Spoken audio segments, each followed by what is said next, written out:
어린이 대쟁투 2권 빛을 전한 사람들 제2장 하나님의 뜻을 저버린 모세.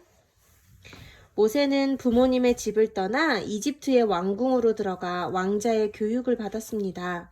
이집트의 역사와 언어, 수학과 기하학 등 다양한 학문을 배웠습니다. 모세는 하나님께서 주신 뛰어난 지혜로 이집트의 모든 학문을 막힘없이 다 배웠습니다. 모세는 하나님께서 뛰어난 자질을 가진 모세를 많은 사람이 칭찬하였습니다. 하지만 모세는 이집트의 위대한 학문보다 하나님의 말씀을 더욱 가까이 하고 열심히 연구하였습니다. 하루 종일 이집트의 위대한 학자들로부터 학문을 배웠지만 저녁부터는 홀로 하나님께 기도하며 부모님으로부터 전해 들은 하나님의 말씀에 대해 생각하고 연구하는 시간을 가졌습니다. 어느덧 모세의 나이도 40세가 되었습니다. 그동안 모세는 이집트 안에서 많은 공을 세우는 훌륭한 지도자로 성장했습니다. 많은 사람이 모세와 함께 이야기하는 것을 좋아했습니다. 그러나 그것은 좋은 것만은 아니었습니다. 이집트 사람들은 모세에게 다가와 좋지 않은 것들로 유혹하곤 했습니다. 이집트의 타락한 문화와 궁전의 화려한 생활이 모세로 하여금 시험에 들게 하였지만 그래도 모세는 꿋꿋하게 그의 신앙과 믿음을 유지했습니다. 엄마 봐주면 안 돼요? 왜? 예쁜 얼굴 보고 싶어서. 응, 그렇게 누워있어. 그러던 어느 날이었습니다. 그날은 유난히 달빛이 환하게 비추는 날이었습니다. 왕궁을 거닐던 모세는 그의 민족 이스라엘 백성이 어떻게 지내는지 궁금해졌습니다. 그럴 때마다 모세는 조용히 궁전을 빠져나가 이스라엘 민족이 함께 모여 지내는 동네의 언덕으로 올라가 이스라엘 민족을 지켜보았습니다. 하지만 그의 신분을 알릴 수 없기에 언제나 멀리서 지켜만 볼 뿐이었습니다. 이날도 모세는 홀로 이스라엘 민족이 모여 사는 동네로 발걸음을 옮겼습니다. 어떤 민족이 사는 동네로 갔어요? 모세가? 이집트의 왕자 모세가 이스라엘 백성들이 모여 사는 동네로 갔대요. 동네 네. 누구네 동네요? 이스라엘. 네. 저 멀리 환한 불빛이 보였습니다. 사람들이 떠드는 소리도 들렸습니다. 모세는 손수건으로 얼굴을 가리고 거리를 걷고 있었습니다. 어느 골목을 지나는데 두 사람이 싸우는 소리가 들렸습니다. 한 사람은 이집트의 감독관이 이스라엘 사람을 괴롭히는 모습이었어요. 그 모습이 모세의 눈에 들어왔습니다. 순간 모세의 마음에 갈등이 생겼습니다. 그냥 지나가자니 괴롭힘을 당하는 이스라엘 사람이 눈에 밟히고 싸움을 말리자니 그의 신분이 노출될 것 같았습니다.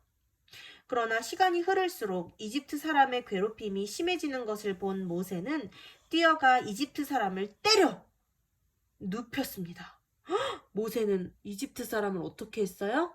때려 눕혔어. 때려 눕혔어요. 순간 모세의 얼굴을 가리고 있던 손수건이 벗겨졌습니다.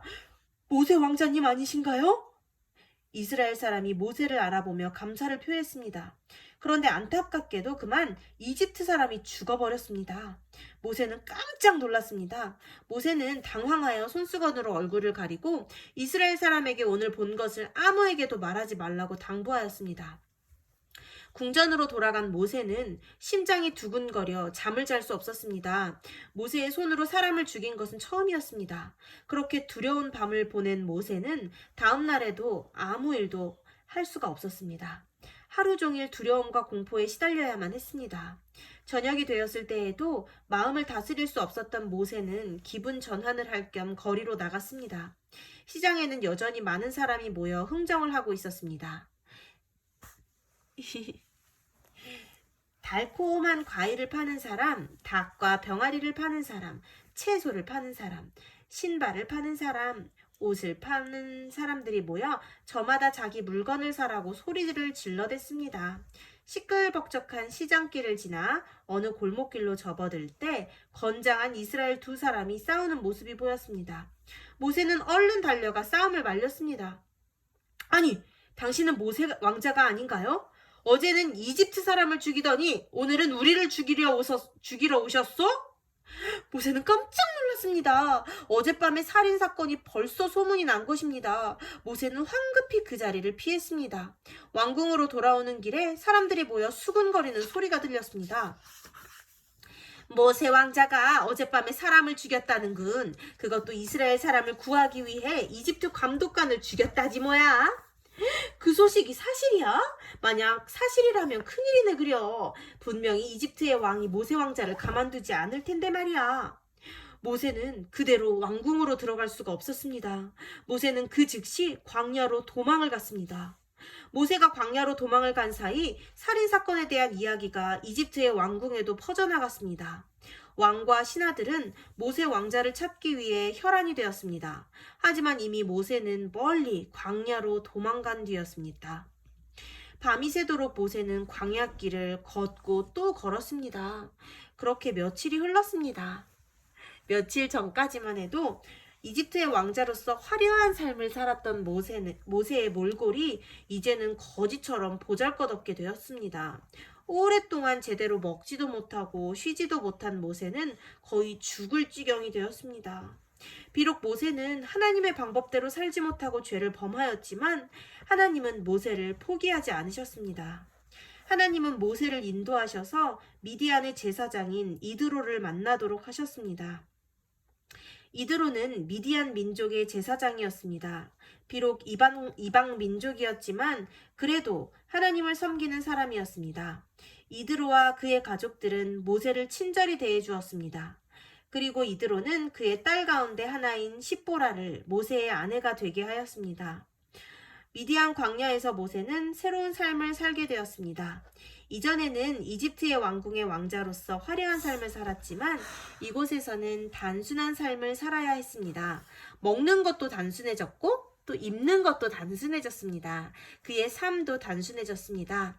그러나 그렇게 단순해진 삶 속에서 모세는 다시 하나님과 함께하는 시간을 가질 수 있게 되었습니다. 단순한 삶 속에서 누구와 함께해요?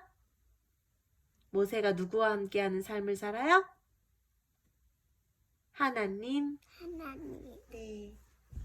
이집트 사람을 죽임으로 모세는 조상들이 범한 과오, 곧 하나님께서 하시겠다고 약속하신 일을 자신들의 손으로 처리한 과오를 범하였습니다. 그러나 하나님은 그의 과오를 통해서 모세를 새롭게 준비시킬 계획을 가지고 계셨습니다. 미디안 광야에서 하나님은 그렇게 모세를 단련시키고 훈련시키셨습니다. 끝. 아멘 해야지. 엄마가 안 해. 아멘. 안 해? 부모님도 봄이가 기도해 줄래? 안 된대. 그럼 기도하자, 일어나.